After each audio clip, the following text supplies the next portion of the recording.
Hi, Collective. This is Katja Kunterbund. My name is Kat.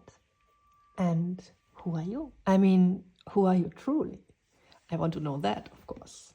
Not the masks you wear, not what other people project on you, not, how you are conditioned. I am this and that's my profession, and I'm, belong to this group of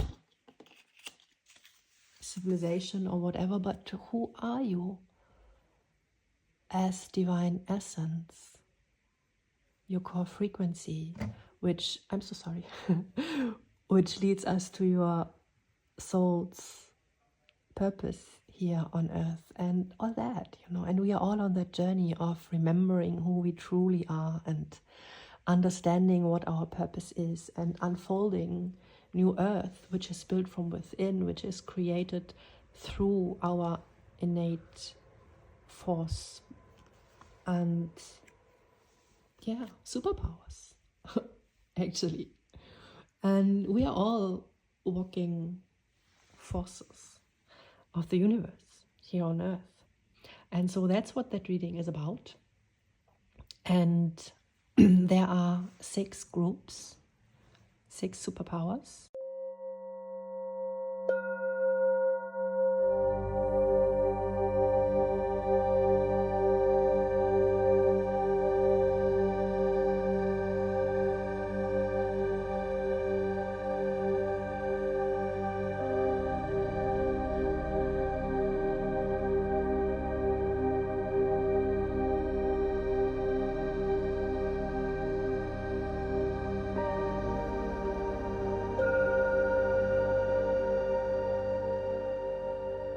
And one general message, which is essential for all of you, because it relates to all 6 superpowers and explains the whole reading. It's kind of the backbone of it all, or the structure.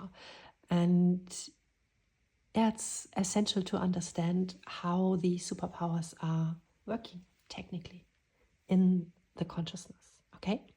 So let's do that.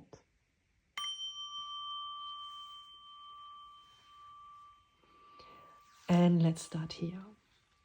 So I channeled this reading with another title. It was like, Your Lunar Eclipse Force. And I was like, nice.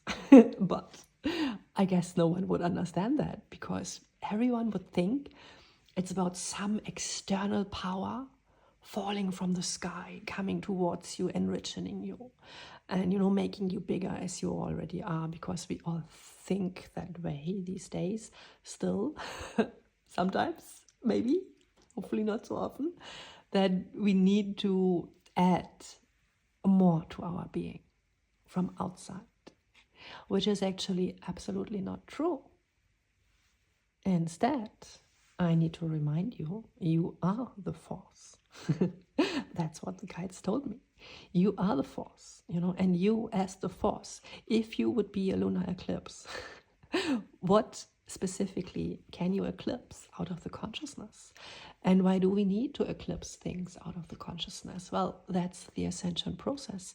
We do want to eclipse out all these dense structures, all these false paradigms. We just want to get rid of them, and we really want to destroy them, delete them, get them out,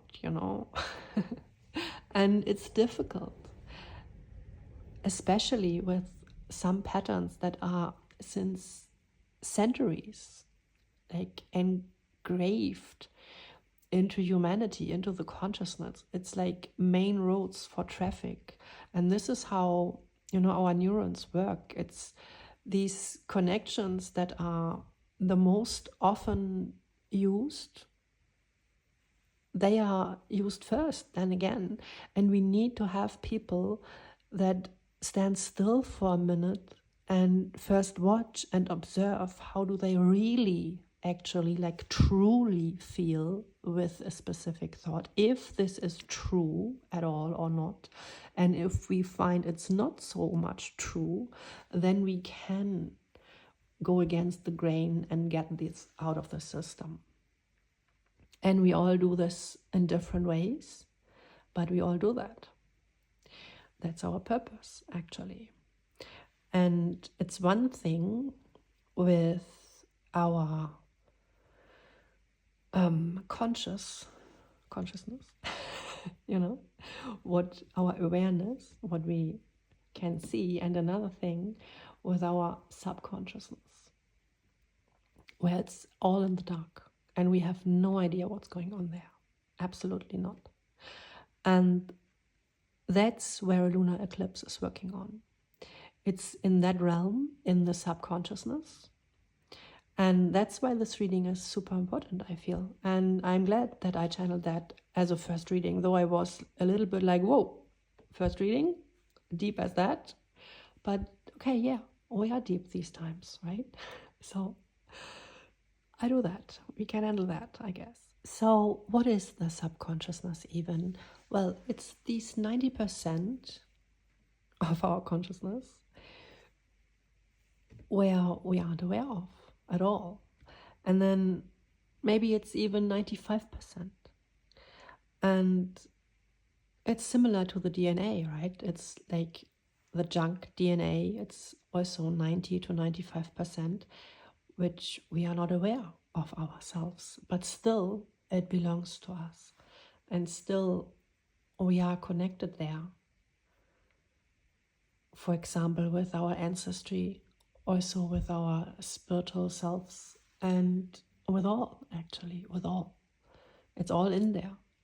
And we are unraveling that and unfolding that and activating that and, diving in there. And if you had the experience of the dark night of a soul, for example, you've been there in the subconsciousness. And when you go and make hypnotherapy, you go in there.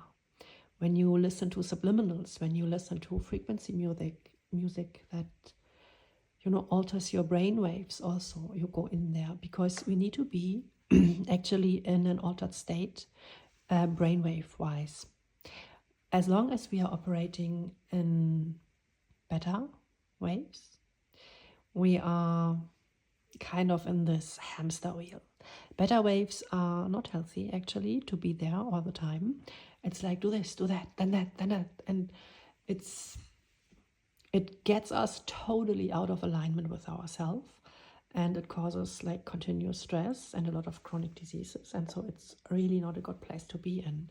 What we like to be in when we are awake is like full conscious, which is alpha brainwave state, which is in the flow, in the zone. And then we are also kind of channeling our whole being through. That's great. And we are sourcing us from the subconsciousness also, because we are then in connection. And there are other brain waves like gamma and theta. And when we are that deep, then we are really in these deep sea areas where we are not putting out, but where we are getting downloads, for example, spiritual downloads, when we are in trance state. And also, as children, we are getting our reality program actually downloaded directly from Earth. And whenever we are in these states, no matter what age, we are programmed. So maybe you do that consciously, willingly, or using subliminals and trying to train your subconsciousness, which is great. And otherwise, you experience that when you watch advertisement, for example, where it's, this nice music and relaxation, and this alters the brain waves, and then all these images and emotions connect on those deep levels, and then, there is a narrative formed around a product. And that's the art of advertising. That's what we are doing there. And to actually sell then a product based on a narrative. And the narrative kind of connects with your emotional body in the subconscious mind. And so you then feel that, it's like inexplainable sometimes why we want something, but we just want it. And that's what's happening, right? And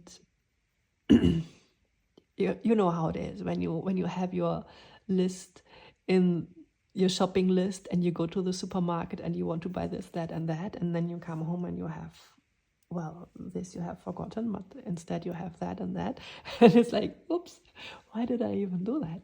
That was your subconscious mind taking over and, yeah, doing these things. So we are kind of constantly getting our programs and downloads, and we need to be aware of that and kind of choose consciously how we want to program our own subconsciousness, so that we have then in specific situations, like when we are doing our shopping or whatever, or signing contracts, that we actually are aware then of what our needs really are and what we really want to buy and what we really want to sign right now. So that it's really our free will speaking there then, right? So, but we also get in our subconsciousness like the ground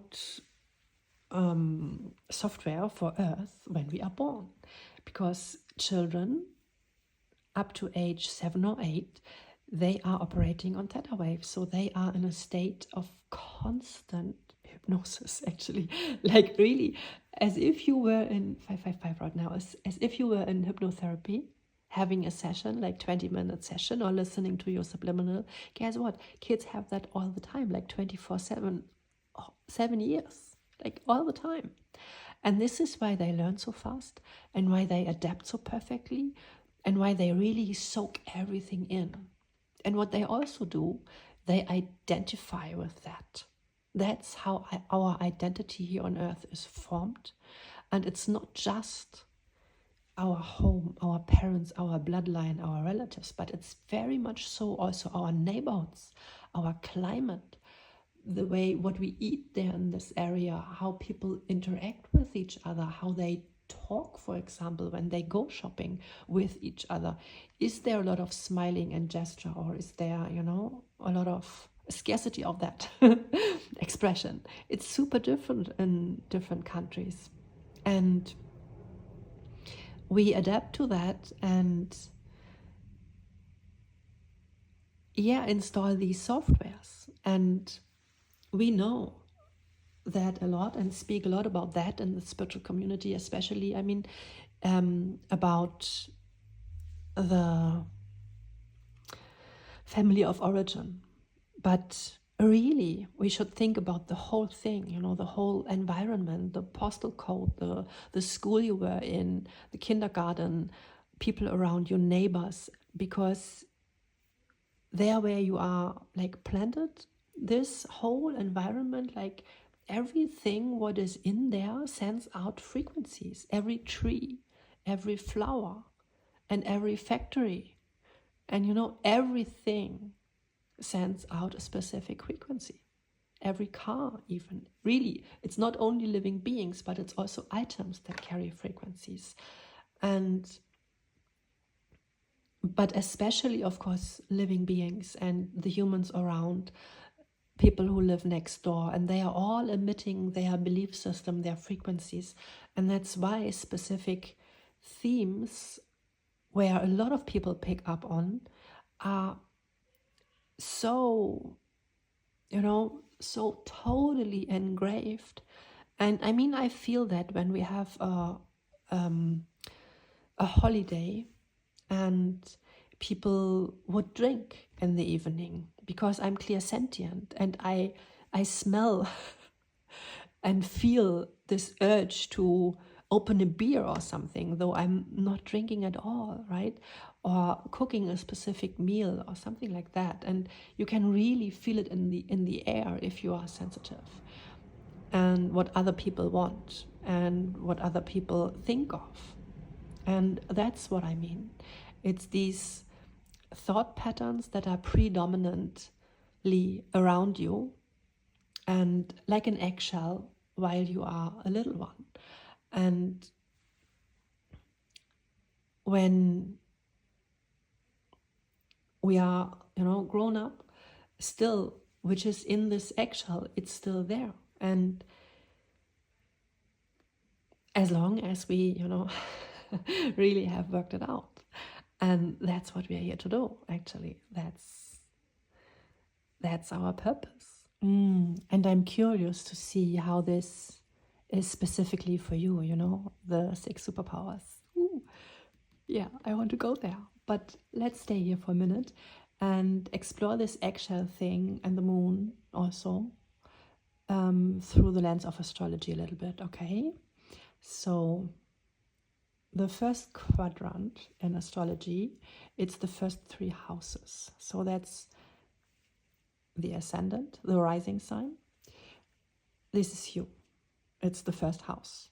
And this is just you as a person, like the newborn baby, right?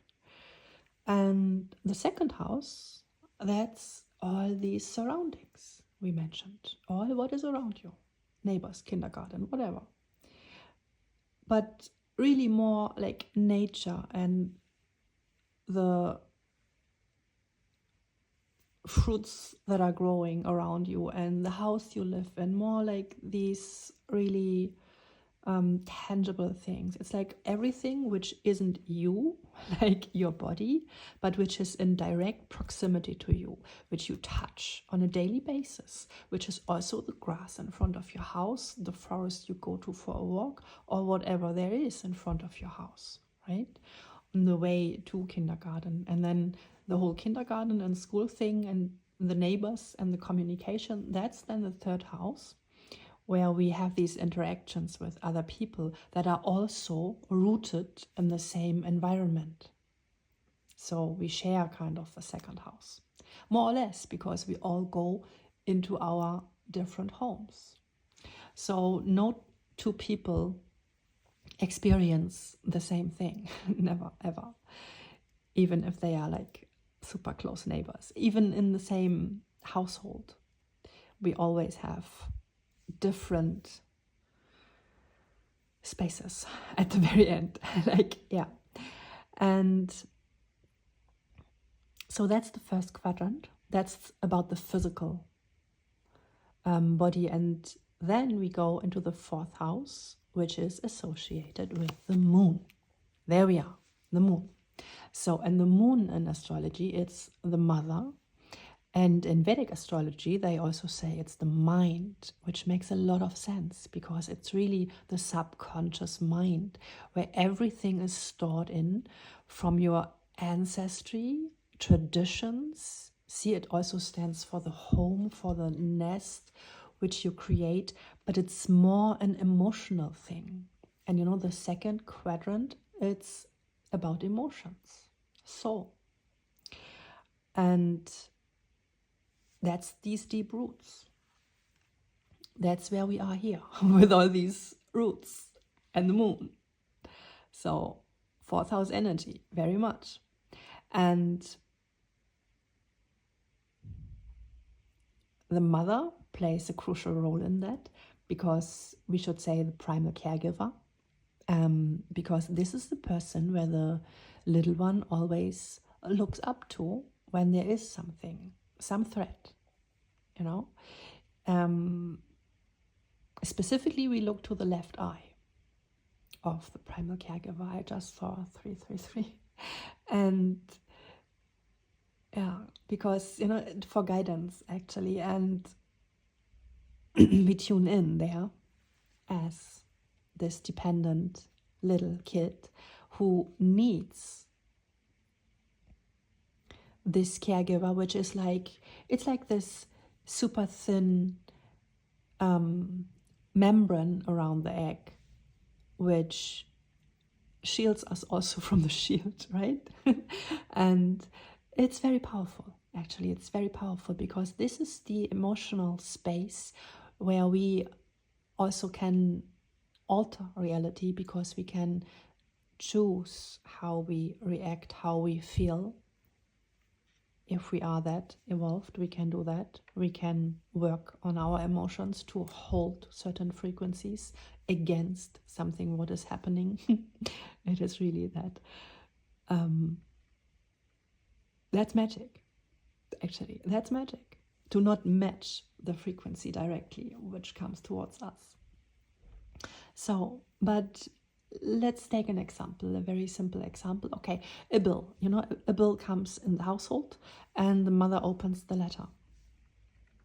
And let's say it's a bill about something what was broken and needed to be repaired. So, in very ancient, very nice tribal days, this would have been played out as the guy who lives 3 doors, 3 huts away, 3 tents away, he would come over and bring the freshly repaired item back to the household, to the tent.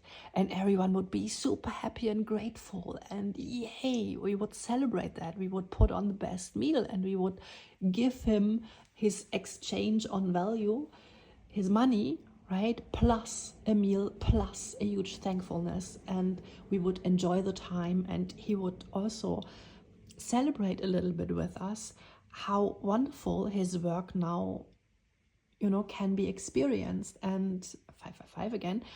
And how, it's just a good thing. He did a good work and he got good money and everyone is so happy, happier than before, because it was a very well needed tool. And when these things happen today, and these more stressed situations, but not everywhere, of course, it totally depends on the household and on the resources the household has. When a necessary resource is broken, is that a problem or not?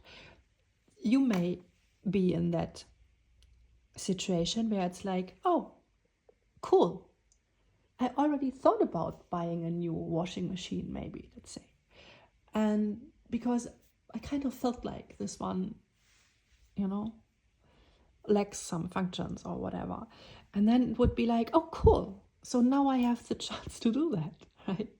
But maybe it's more an experience of, oh, what the F? I don't have the money for that, And now imagine again, you're the little one and you're on the arm of your mother and she opens the bill and she's like, what the F? And totally stressed out. And you get this full load of this emotion directly downloaded actually into your body. Instead of the wonderful celebration with the nice neighbor and the joy about the repair tool, no, you have, which also would be a great download, but no, you just got this full stress. Ugh, sits not so well, right? And I know a lot of people on earth, of course, this is one of the main problems we have, is all the lacking and all the stress around that, while we naturally are so abundant and we could naturally just share our gifts and, exchange energy, and should be simple. And we go there. We are doing that again. But yeah, that's how it works, And the little one gets all the emotions, the reaction of reality. And it's all about the reaction to reality. We understand that in spirituality. But now you know for sure how that foundation is laid inside your root chakra, inside your being, inside your energy field. And the very energy field for abundance is the root chakra. It's the I am present. So it's I am broke, or is it I am abundant? Right there. How was it when your mother received a bill? And this feeling is stored until we have worked it out, which is our purpose, to realign with our full divine abundance with source. And at the very base kind of the subconsciousness, there is the current, of course, directly connected to source, directly, it's like a river that is connected to the ocean, and it's totally abundant. But, or let's rather say it's a lake, because I'm just getting another image. In psychology again, we have this image of the lake of sorrow. And it's so sad. And yeah, it sounds sad, and it is sad. And this lake, it's like in your heart space, which is your vortex to create your abundant reality. It's even formed like a vortex. So in your heart, in the depth of the heart, right there, down there, the water gets muddier and muddier over time if we haven't cleared it out all. And so there are these, oh, what the F, the washing machine was broken and we couldn't fix it. And we had such a stressful time back then. And there is that, oh, I so wished at the very same time for this beautiful red shiny bicycle, you know. Ooh, my best friend from school got one, and I so wanted that. And now it still is there, like totally rusty, totally rotten, this unfulfilled wish, this desire, you know, this bicycle, which should have been your experience. You just wanted to experience that, but it wasn't possible, you know. And we all have like little or big things in there, and they are rotting. Really, they are there. And we need to transmute that. That's kind of the main business we have with ourselves, to not just empty the heart space, but really clear it and get it clear. And you know the saying that the heart should be light as a feather. And yeah, that's only possible when we have cleared out all this pain there, which is stored. And a lot of that isn't even ours, because it's just transmitted through our mother or caregiver, their experience with their surroundings. And they also are, of course, linked to the experiences of their mothers and grandmothers. And see, and that's the fourth house energy. It's like traditions and emotions that are not even emotions anymore, because they are kind of not moving. You know, when it's down there rotting, it's not moving. So it's not an emotion, because it's not energy in motion, but it's a very, it's feelings like grief, sorrow, pain, despair, whatever it is, stored in there and weighing us down.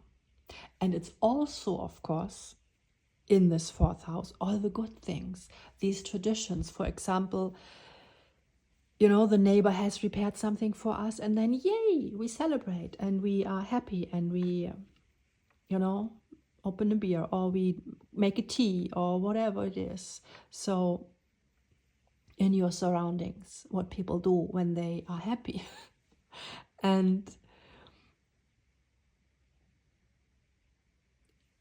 in my home, it's really like we make a tea and sit, and then we share experiences, and also how we react to, you know, bad weather, and how we react when someone is ill. Most households have their specific, you know, teas again, and meals, even what they cook to pamper someone, and all these beautiful, beautiful traditions that are full of wisdom very often. They are also just handed down from generation to generation, and they are in the fourth house. And it goes even beyond that, because it also goes in maybe even galactic families or whatever. You know, you can see, and your soul's identity even, you can see that in your fourth house. What is there? So how you need your deep space to be, and this is your safe space. So, and there is also another word for mother, by the way, which is Mater X. Yes, Mater X. This is, it's not a bad thing. It's just describing how these tissues are formed around us. That's how reality is built. It's quantum physics, actually. And yeah, as humans, this is through the lens of our primal caregiver, through this view in the eye, and experiencing, directly downloading the energy of what they feel. That's how we form our meta eggs. And later, in school, it's like what the teachers say and all these things. But it starts with primal caregiver. It starts in our very home. Isn't that interesting? So we speak so much about we need to break free from the matrix, and we always think the matrix is something, externally, artificially around us. But actually, it's really an inside job. It's about clearing our heart space right here and returning to eternal abundance, to, source. And we come in here like that, totally connected, totally, and totally abundant. And yeah, that's where our journey starts, right? In our very homes, in the arms of our primal caregivers, watching through their lens our reality.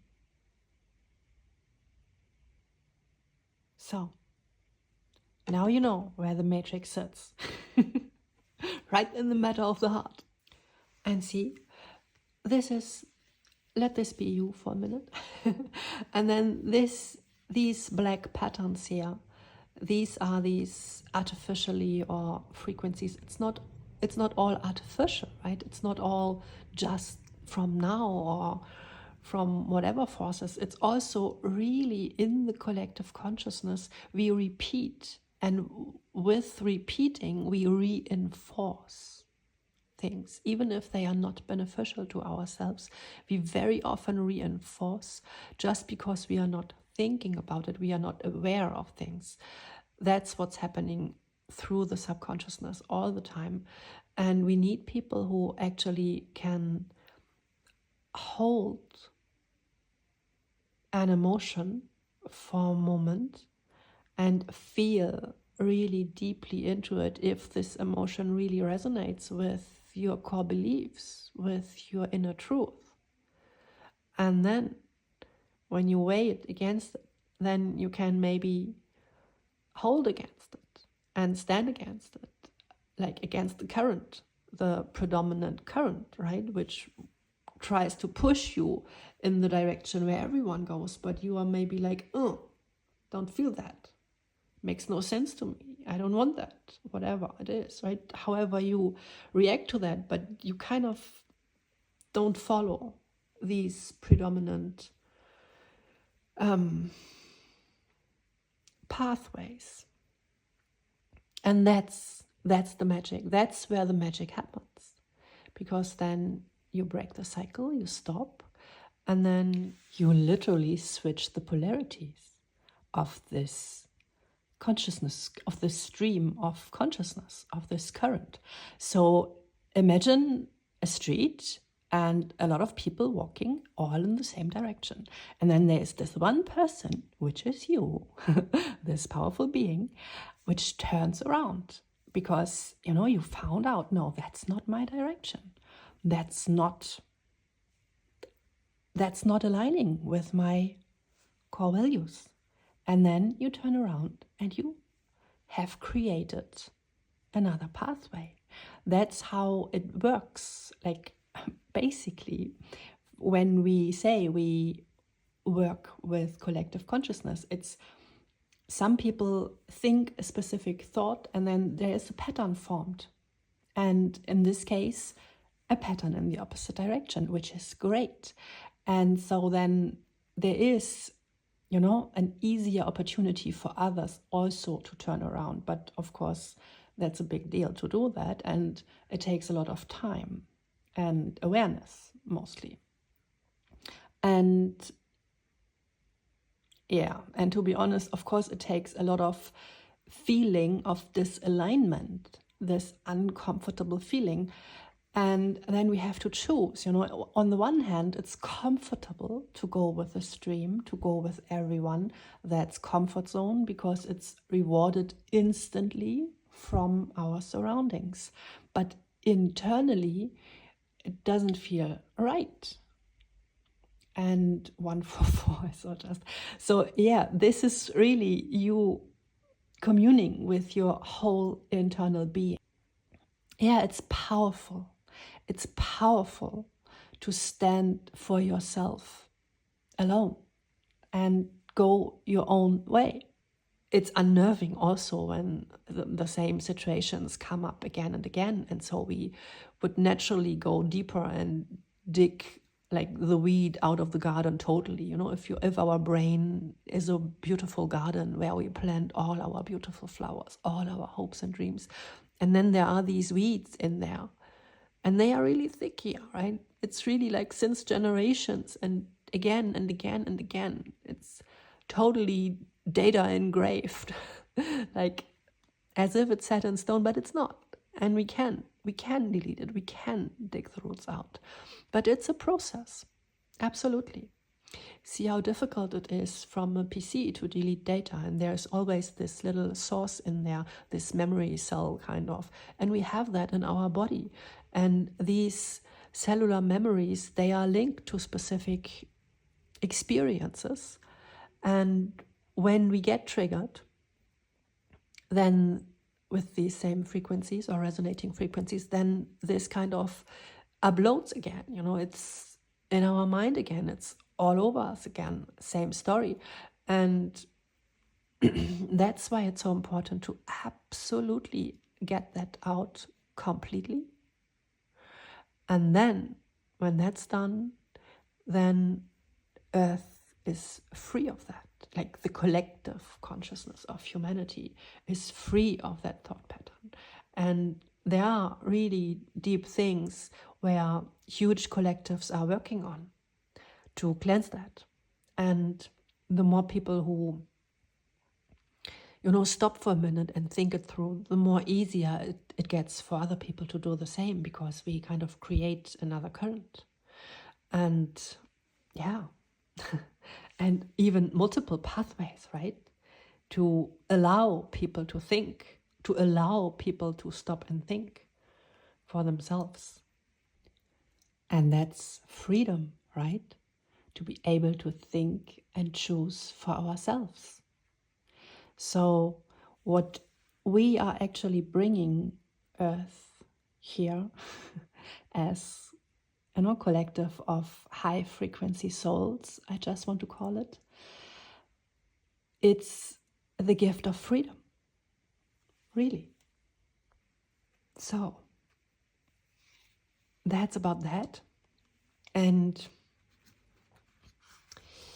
it's like when you come in with this pure white light, see, like the full here, this is not the earthly sun, this is Sirius, this is the spiritual sun, and it's absolutely clear consciousness.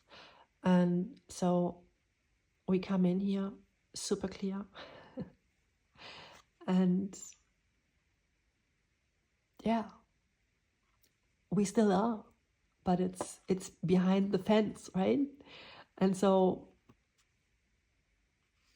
we need to really eliminate, I wanted to say illuminate, but yeah, illuminate to eliminate. And that's what we are doing, right? That's so cool. And yeah, this card wants to come through. It's the crystal for the whole collective. It's Denverite. And it's super interesting because it's clear, transparent white, but it can also show up in different colors, which is actually an error in the grid then. Isn't that interesting? And that's kind of what we are speaking about also. Like we want to delete the error, like find the error in the system and then delete it, right? And then energy can flow freely again, just like here. Flow abundantly. and not restricted. And to do that, I must say, there are some tears needed. Tears are holy. It's a sacred act, actually, to cry. And it's work. It's heavy work. There are studies that about how much easier it is to laugh than to cry. These studies are, I guess, made to prove that it's better to laugh than to cry. And that's what we are told all the time, right? Don't cry, don't cry, don't cry. Don't feel bad, don't feel bad. But actually, yes, do that. Because if you feel it through, like if you really feel through it, then this is the process of deleting it out of the system.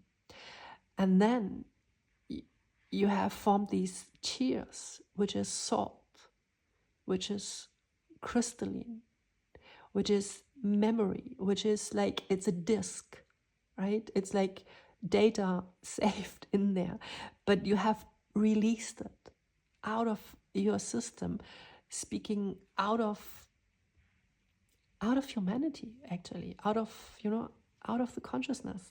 That's so great. So think about that, like each tear you ever cried, it's super valuable. It's really, it's gold for the soul. And it's so necessary to do that. Because we say, it's so difficult to explain, but it's really this process of rejecting this feeling, right? It's a rebellion. It's like an inner rebellion. Like, no, I don't accept that. It's like emotional vomiting or something. It's really, and it's hard work. And in this study, they found out it's like, I don't know, 20 times, it costs 20 times more energy than laughing or something like that. It was a lot. And yeah, because it is work. It is work, and holy work. So whenever you find something that really bothers you, right, cry it out. Let it out, really. And let Earth take care of it. And really let it go out of your memory, because when we don't let it out, we still have this rests of the data, like in the PC, it's still saved then on a cellular level, and it will come up again and again whenever we're triggered. And when we are triggered, actually, that's a really good sign that there is 919 right now, that there is something that needs to be released, like completed. Like the number 919 says, it's the completion of a whole big cycle, like a huge cycle. And we are doing that, we are exactly doing that. And so, yeah, that's great. Is there anything else? Yes, they say. So this, again, reminding you this as the collective consciousness, we are all different facets of the whole, and we are all doing specific work. We all have data of specific truth, of specific emotional frequencies, of specific memories, bones, family, bloodline, ancestors. And we also do have, through the country of origin we also have something that's called bone ancestors. It's not blood ancestors, it's bone ancestors. And these are, the people who have lived where you are before you. It's these people you read about in your school books. It's these books you read, the authors and all that, the inventors of your environment. Just,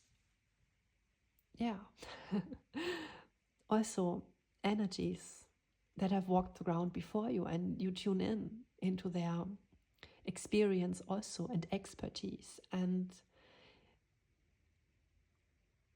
they are also working with you. So it's not only spirit guides and angels, but we do have a lot of support also on earth, and people who have worked out the same things. Maybe, you know, you do, the corner you sit in has pain maybe stored, but also value stored a lot for you, right? And the value mostly sits right behind the pain. So there's no way around the pain, actually. I have to tell you that. But I guess you know that, being here. So, yeah. What else? Ending with a Fool. Okay. So this is such a beautiful card, actually. And I want to, yeah, okay, that's great. So, by the way, these are pieces of my artwork. So I do a lot of spiritual work with embodiment and art, and I am creating decks right now. And so this is really like the puppet, right? And this is very much speaking about the projections, the false, mostly the false projections that are put on this being, and also the experiences here, the bandage all over the body and the black heart and the elbows also, like because we need to protect ourselves. And she is super unmotivated here and just, you know, like a puppet and trying to, I guess, survive or something.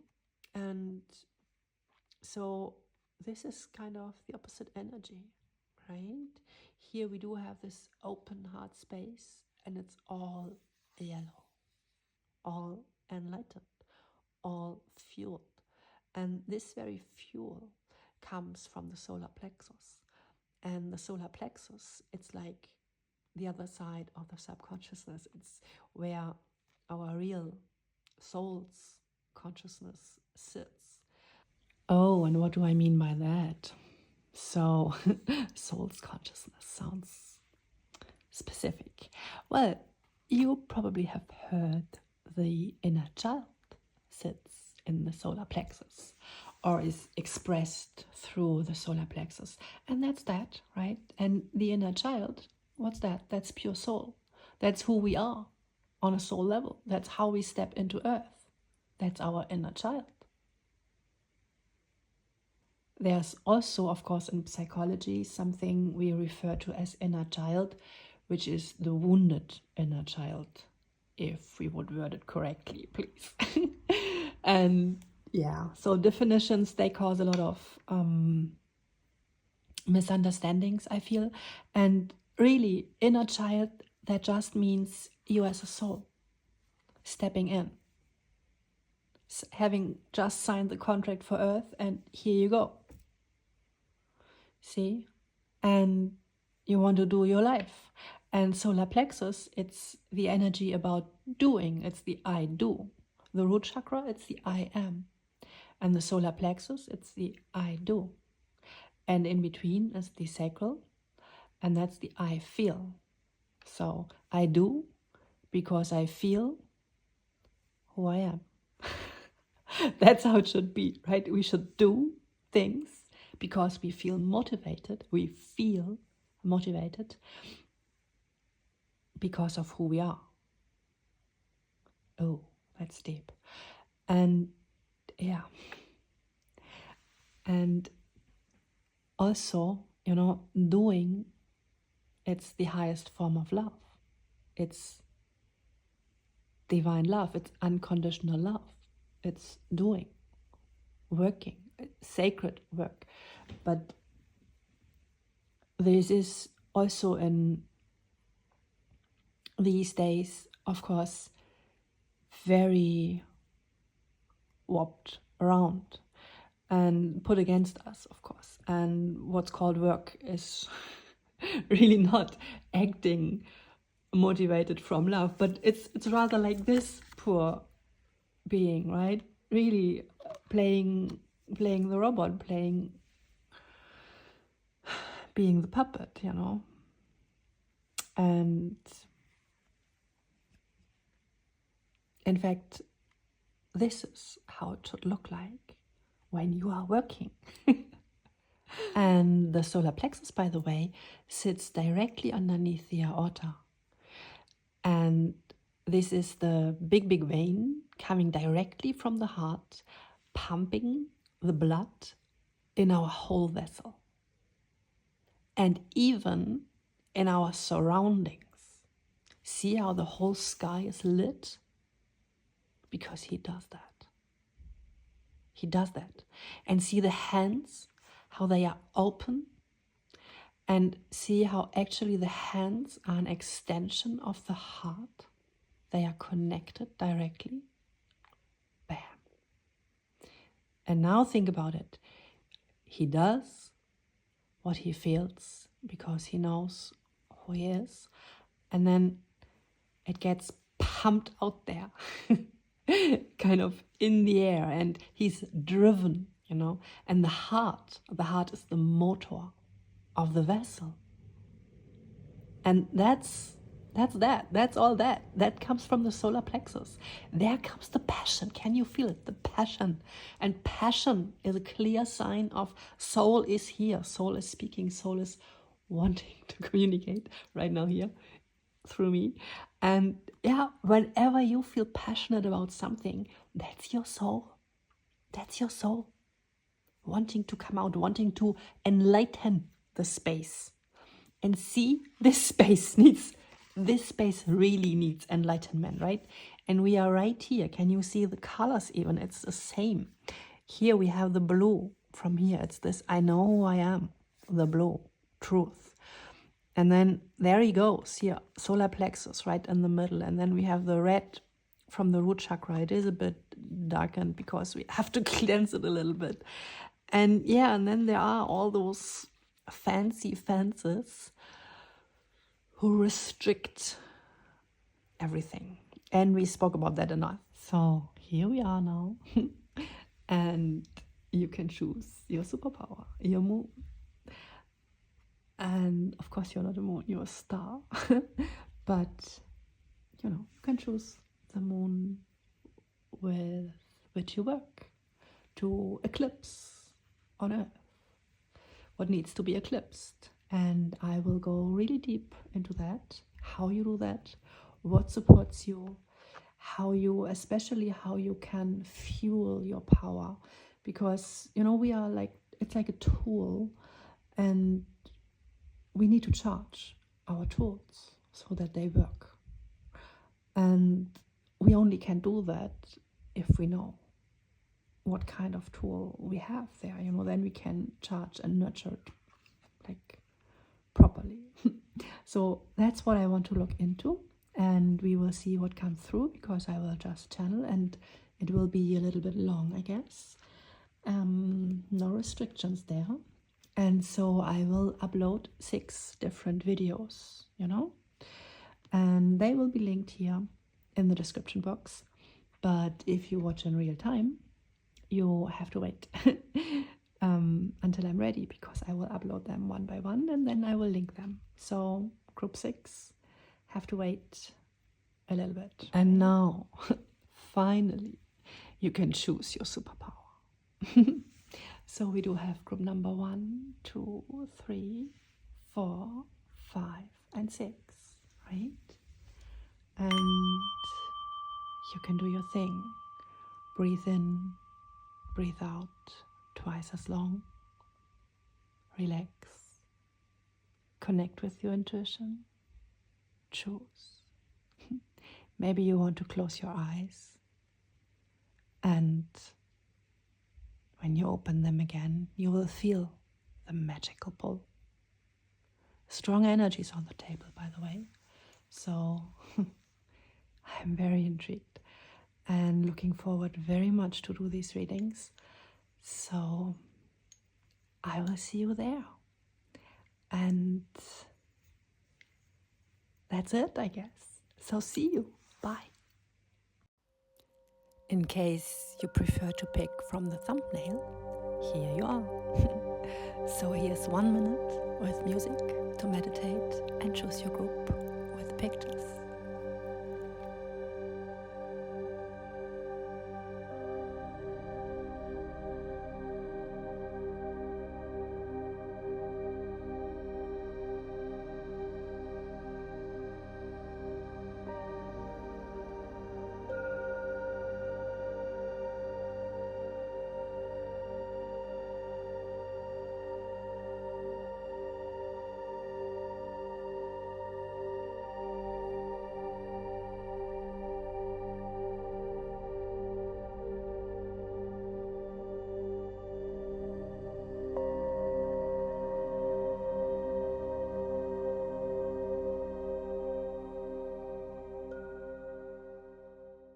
And just in case you need a little bit more to connect with, and otherwise you can see it as a kind of a trailer to the full video, I will show you the energies close up here and tune also in a little bit. So with this group, I mean, it's a number 1.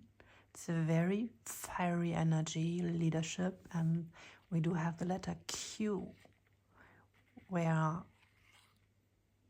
you know who you are.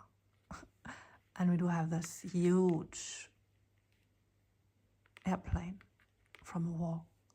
It's from World War II, I guess, but for me it's very much also showing galactic war, even with the star. And the star is super important because it just showed up.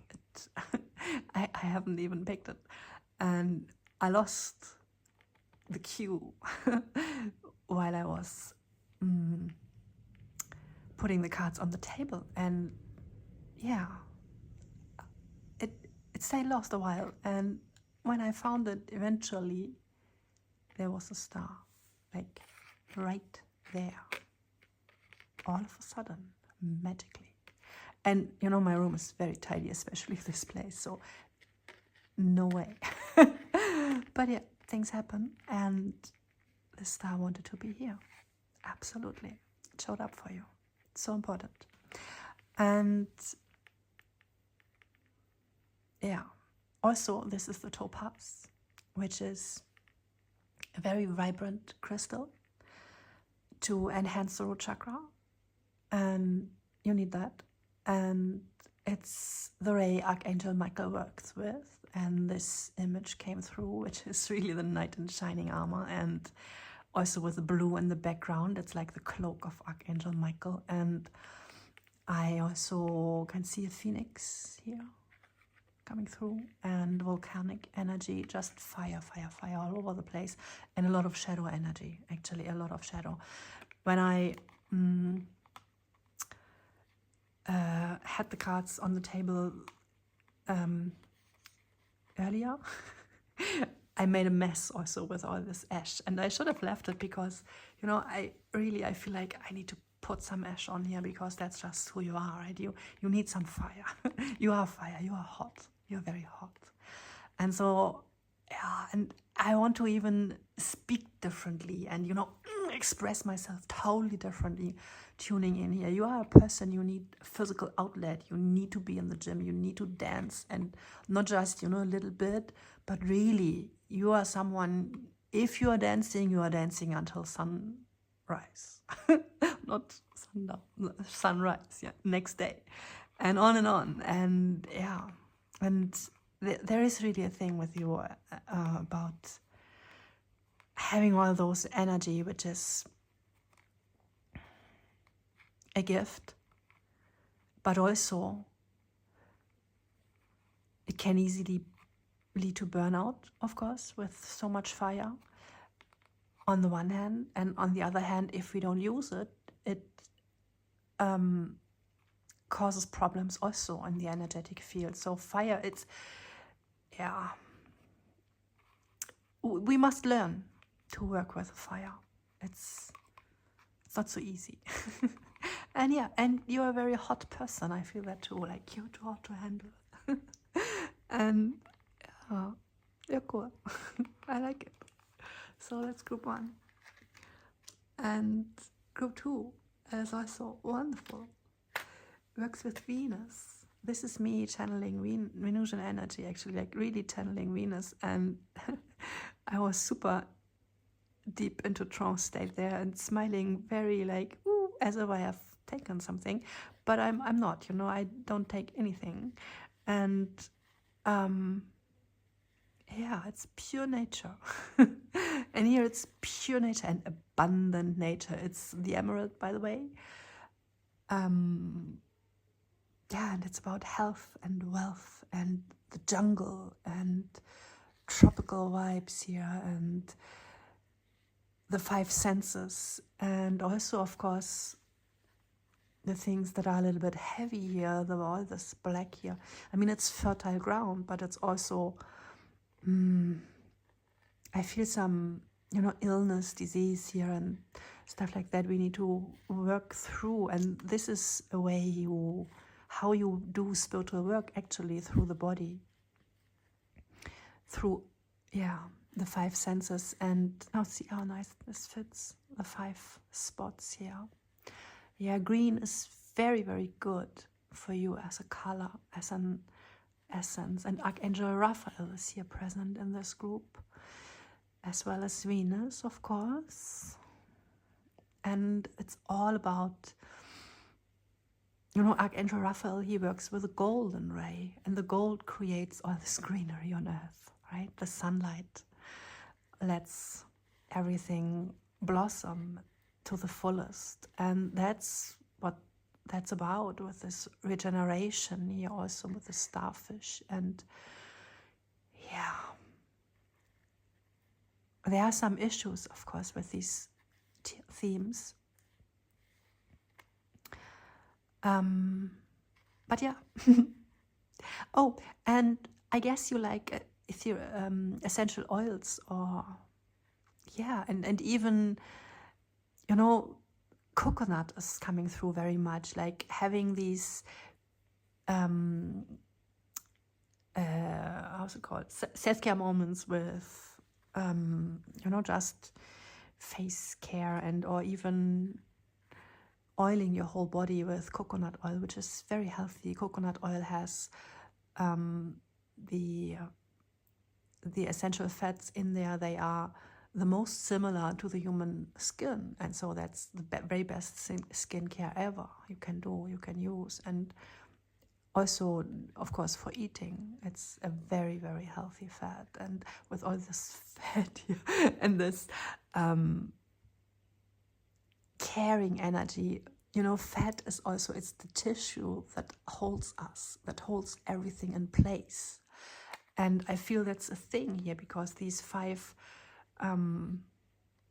tips, they are so even, and it's so important also with the sun rays to really get it all in place and be in, you know, centered and even. And yeah, that's kind of how you work it out a little bit, tuning into that. Oh, okay, so that was that.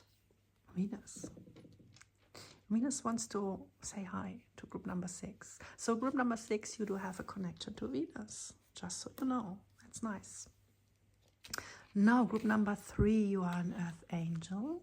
You work with the ancestors, with the dragonfly here, and you work very much with narratives, myths, movies. That's how you connect, right? Group 2 connects through the body. Group 1 connects via shadow work, deep shadow work. And you connect with narratives, with stories, with, yeah. And you are very, very connected to your angelic ancestors, and also to your human ancestors. And you are so much loved. You are working on on ancestral patterns, for sure. I get a lot of vintage, retro, beautiful energy, and very stylish in a way, but, you know, unique, very unique in your persona, you know, and how you show up in the world. And you have really your own, some people might say quirks, but it's just like you like it that way. You're a little bit peculiar, maybe. and for some people, but yeah, and you speak in movie quotes maybe because that's how you connect, right? And yeah, that's that. Very beautiful. Interesting, by the way, very interesting. And oh, group 4, oh, that's very mysterious here. Also, this rose, she just fall from somewhere else, and she wanted to join in here. And here was already a little rose. Isn't that interesting? And we also have scales from a mermaid, and we have a violin. So very, very high frequencies here. And oh, I didn't mention, I'm sorry, group 4, we have to go back. I didn't mention the crystal of group number 3 is the rhodonite, okay? Rhodonite right here. Very good stone to work with ancestors. And by the way, it just came out, you know, I didn't pick that myself. I shuffled the cards, and I also just, you know, picked the charms. And I shuffled also the little images, so I didn't choose anything. It just came through like it is. And it fits wonderful. Also, even the color of the rose with this. And this is about Kundalini rising. And this is also about twin flame energy. This is about uniting. And the crystal isn't a crystal at all, but it says cabochon. And a cabochon, that's when we form jewelry and we use a piece of crystal and form this one piece out of it, right? And then we can use it. And for that, it isn't, you need to have a whole piece. So that's that thing again, unity. We need to create a whole piece. And we cannot, we don't have facets, though we have these scales, which is interesting, but there's a contradiction, right? But it's, you should be in one piece in a way. And I felt a very strong energy about how you connect through the frequencies around you. Like not empathy, not via humans, you know, group 3 connects through the frequency that's saved, you know, the memory. And you connect through the frequency that's within you, actually, just within you. And you can activate through environmental influences, I'm hearing. How interesting is that? Okay, so like when you travel maybe, or when you sit, let's say you sit under a tree, just as an example, under a rose bush maybe, as an example, and then you can connect with the frequency of the roses maybe. There's a huge thing with a rose and the mystery, the whole mystery around the rose. And yeah, the lineage. So very, very mystery pile here. And this is lepidolite, wow, and Captain Hook. And by the way, this heart came later a little bit as a clarification for this one, where I felt like, wow, that looks to me like the heart chakra opening and all this greenery, and also Archangel Raphael healing. And I was asking, am I correct? Is this heart chakra opening? And then I drew this one. And yes, obviously it is about heart chakra opening.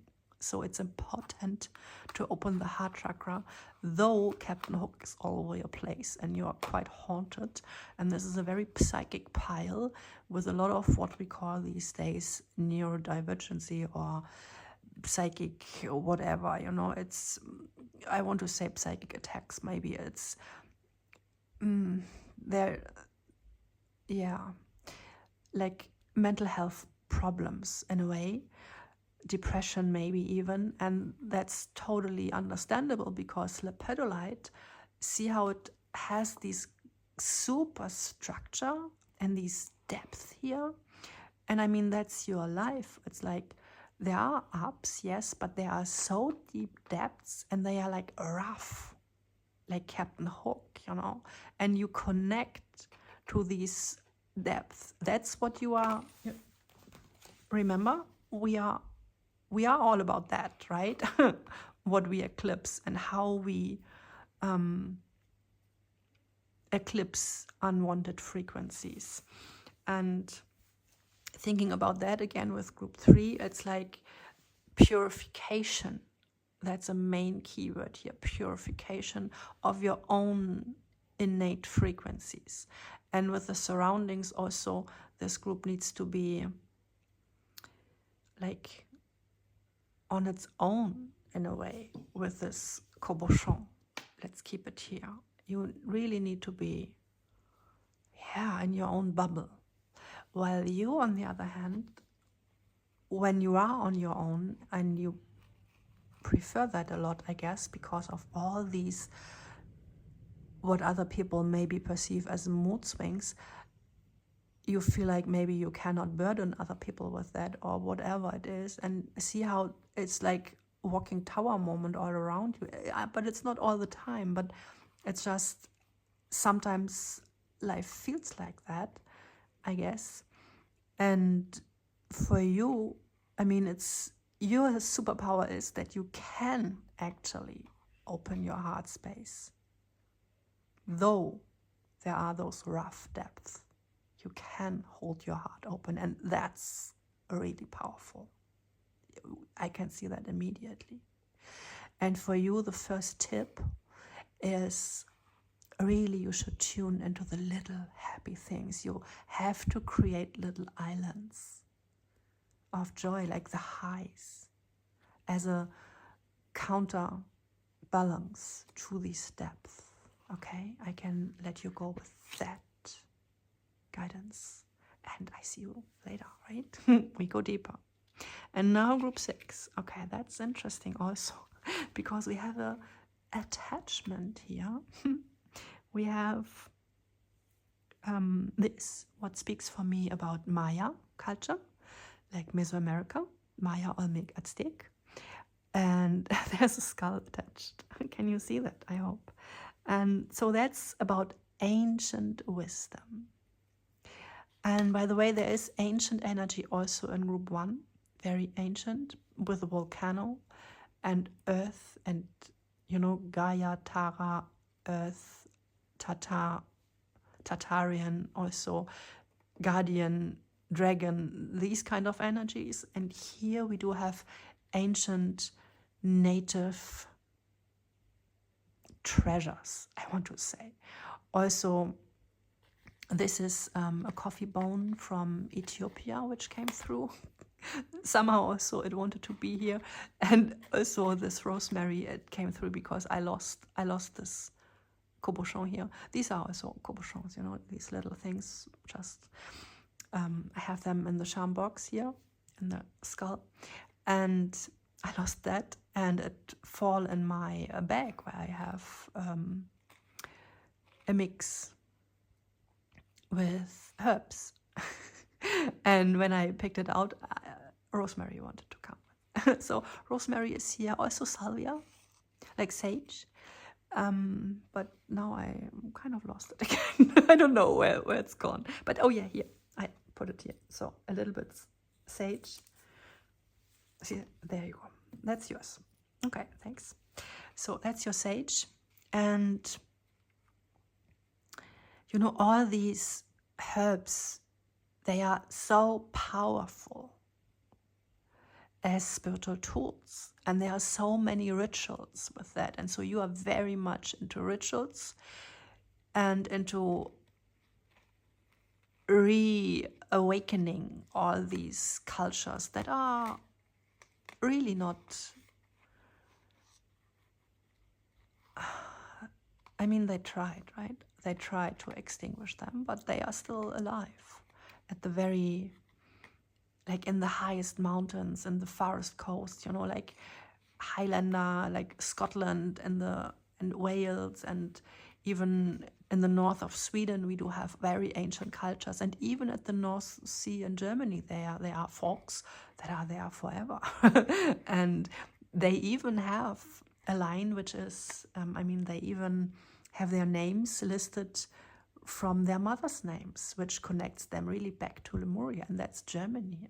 Hello, middle of Europe, but they are living at the very coast and haven't moved ever, And this is with these native folks. They are so connected to the earth also. So this is a message for you. I really see you do farming and working with greenery. Well, here it's more like you have these essential oils and you have these, but they are already ready, but you create the essential oil maybe, right?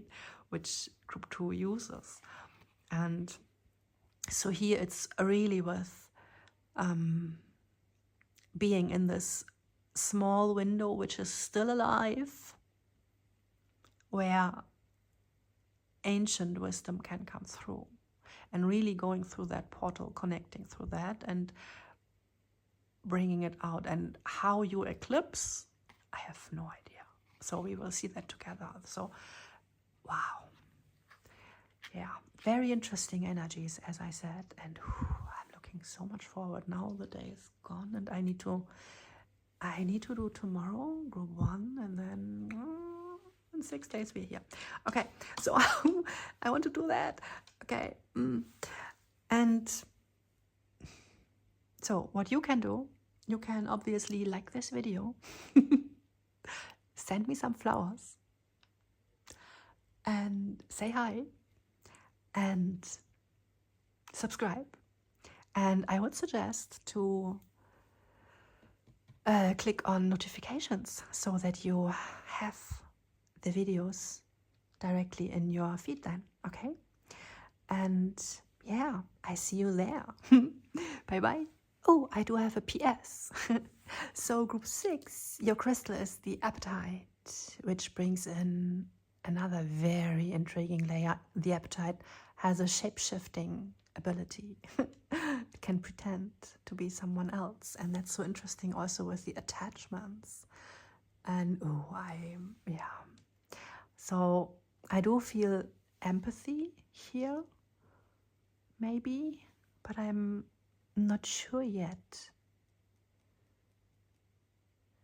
There is, mostly it's really about this deep connection to nature, native cultures, and earth, like the wisdom that is stored in earth, and we can merge with that. Maybe merging is better than empathy used here. Empathy is, I guess, maybe better in group 3. But yeah. So group 3 is very much actually about the connection via emotions, and empathy is really about that, about the emotional bridges we have and tuning in. And you even have empathy with historical figures, right? And connect through that.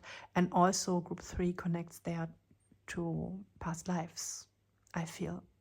And you connect to your past lives very much through these rituals, through earth. And with the shape-shifting energy, I feel also really priestess energy, maybe shamanic. Yeah. And now I'm getting also something for group 2. Remember when I was channeling coconut oil and a little bit struggling with like wellness, self-care, but I guess it's not so much about self-care, but it's more about massaging, because we also got the etheric oils, essential oils, but yeah, etheric. So there is a little bit about,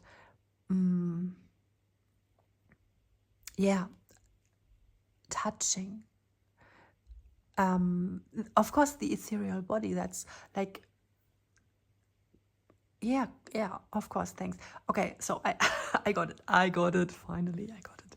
You know, we do have the physical body, and then we have the etheric, and then the emotional, and the mental, and the causal. You know, all these layers, all these dimensions of ourselves. And the etheric, is it called etheric or ethereal? Now I'm totally... But you know what I mean. The ether body, let's say. It's right around the physical, like a very thin layer. And there comes prana, ka, chi, the energy in. And when you do healing work, and with all these things coming through, like all of a sudden, you are kind of group 2, resonates very much with being a healer and also massaging people or doing Reiki. And Reiki, that's these connection through the ether, of course, and we see it here also. So it's not just about touch, physical touch, the 5 senses, and that's why I needed to do this PS, I guess mostly, to clarify that, so that you really find your group, okay? So it's also about like etheric, but it's in these Venusian ways, and in these, like with the sunlight and Raphael, it's enriching prana very much. And yeah, and are we finished here? Yes, I guess now we are finished. So, okay, see you, bye.